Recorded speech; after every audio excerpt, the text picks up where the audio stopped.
ಯಾಕಂದ್ರೆ ಅವಳಿಂದ ನೋವಾಗಿರೋದ್ ನನಗೆ, ದುಃಖ ಆಗಿರೋದ್ ನನಗೆ,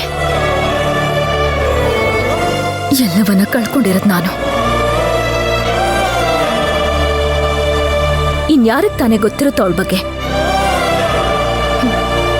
ಅದಿರ್ಲಿ, ಅವಳು ಮಾತಾಡೋ ಸ್ಟೈಲಲ್ಲೇ ಗೊತ್ತಾಗ್ಲಿಲ್ವ ಚಿನ್ನು ಅವಳು ಎಂಥವಳ ಅಂತ? ಇದನ್ನ ಸುಶಾಂತ್ ಹತ್ರ ಯಾಕೆ ಹೇಳಿಲ್ಲ ಅಂತ ಕೇಳ್ದೆ. ಇದೇ ಬೇರೆ ಯಾವ್ದಾದ್ರೂ ಹೆಣ್ಮಕ್ಳಾಗಿದ್ರೆ ಒಂದು ಚಿಕ್ಕ ಭಯ ಆದ್ರೂ ಪಡ್ತಿದ್ರು. ಆದ್ರೆ ಇವಳು ಭಯ ಪಟ್ಲಾ?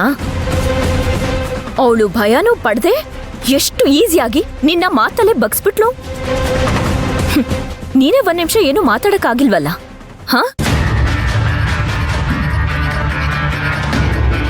ಇದೆಲ್ಲ ಯಾರ್ ಮಾಡಕ್ ಸಾಧ್ಯ ಅನ್ಕೊಂಡಿದ್ಯಾ? ತಪ್ಪು ಮಾಡ್ತಿರೋರು ಯೋಚನೆ ಮಾಡ್ತಾರೆ, ಇನ್ ಕೆಲವರು ತಪ್ಪು ಮಾಡಿ ಒದ್ದಾಡ್ತಾರೆ.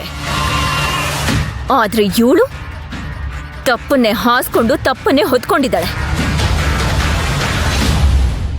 ಹೌದು, 100% ನಿಜ. ನಾನೇ ಕಣ್ಣಾರೆ ನೋಡಿದ್ನಲ್ಲ. ಅಯ್ಯಪ್ಪ, ಅವಳ ನಾಲ್ಗೆ ಬೇರೇನೋ ಮಾತಾಡ್ತಾ ಇರುತ್ತೆ, ಅವಳ ಕಣ್ಣು ಬೇರೇನೋ ಹೇಳ್ತಾ ಇರುತ್ತೆ, ಮೆದುಳು ಬೇರೆ ಏನೋ ಯೋಚನೆ ಮಾಡ್ತಾ ಇರುತ್ತೆ.